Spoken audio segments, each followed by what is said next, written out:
It is a very difficult thing in cybersecurity to ever guarantee somebody that they're not going to have a breach. It's impossible to guarantee that. But what we are seeing right now is, especially with AI, they're getting really, really good at the social engineering. Social engineering is always like the most challenging thing to overcome. Social engineering is basically when somebody takes, let's say, a phishing email, they send it to you, and they're trying to take advantage of the weaknesses in your natural human behavior, like having moments of laziness, moments where you're tired, moments where you're not focusing, moments where you're in a rush and you're rushing through reading an email. Trust.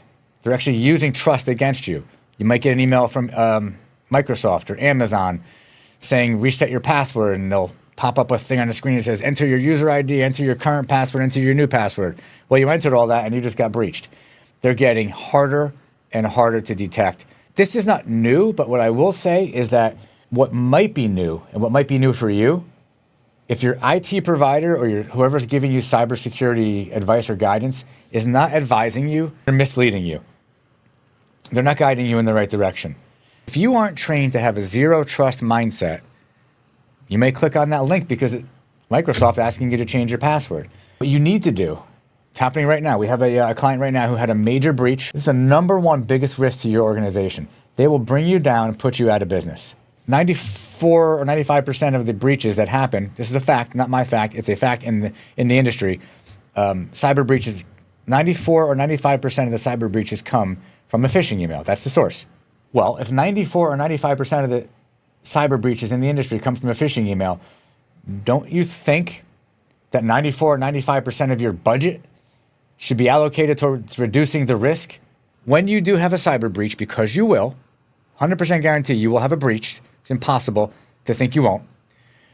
The most important thing is how you react and how you respond to that breach. How fast you get to detection.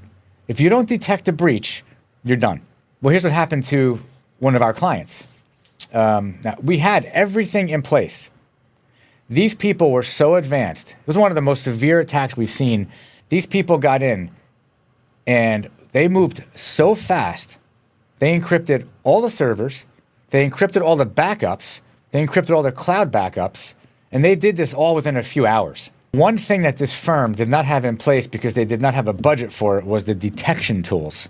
The key is, had they had the detection tools in place, figured it out, changed all the passwords, gotten these people out of there, locked down the environment, but way before they had any time to encrypt anything.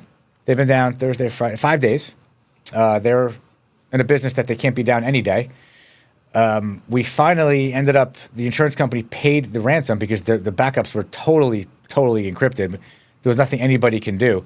So the ransom just got paid yesterday.